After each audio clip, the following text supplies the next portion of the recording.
Well, how do you do, Buckaroos?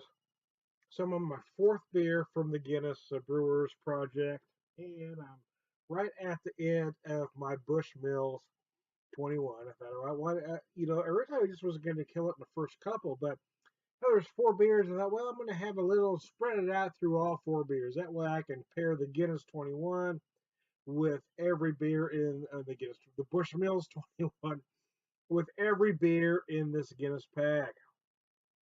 7.5%. I'm going to read a little bit from their bottle here because it's very interesting, in my beer opinion. Well, if I could read it. Holy crap. For an extra stout is brewed. Need my bifocals to adjust here. It's been a bitch. Oh, hell, I'm going to give up. Basic scratch. Basically, they added extra malt, they added extra hops, they beefed up to 7.5 uh, ABV. They beefed up the IBUs, they added a lot of extra hops to give you a bigger beer. It was meant to last a voyage. What they learned at Guinness is both extra malt and hops are a natural preservative,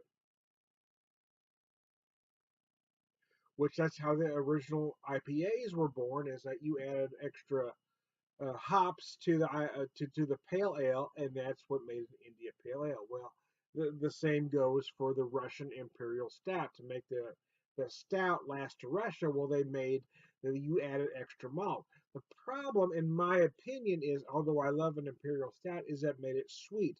What you have here is a beer that balances both sweet and hoppy.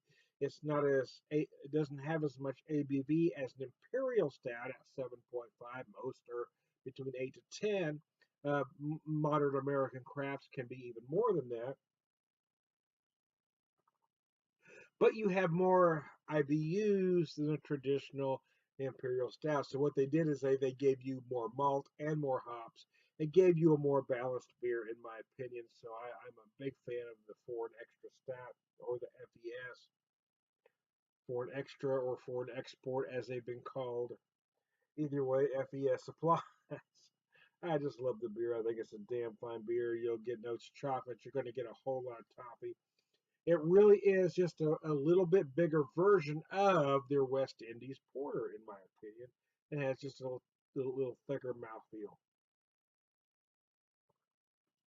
Let's set this down for a second. As I reach for the end of my Bushmills. You know what? I mean, I could have made this last. I mean, I could have, had a couple shots today and put it away for the next holiday, but I've had this beer for 4 years, or this whiskey for 4 years now, and I told myself I was just going to end it today. I just felt like it had to, you know, yeah, I felt like I had to close a chapter of this bottle today, so that's what I decided to do. Right, wrong, or indifferent. I made up my mind, man. And I am a decisive mofo. Once I make up my mind, that's it, bro. Uh,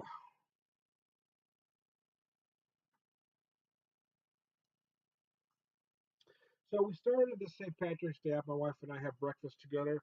Then we checked out a new store in town called Ruby's, which where I found this Guinness pack. Uh, and my wife and daughter, my daughter and grandkids came over for about an hour and a half or so, and then they went out and did some shopping.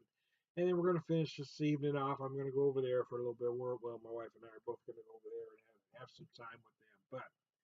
But I did do the breakfast with the bangers this morning. I did cook a corned beef. Whether we'll get around to eating it today or not, well, that's another. I don't know, but at least it's done. It's cooked.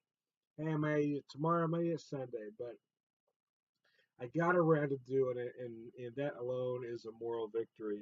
We are both really missing our son Seamus.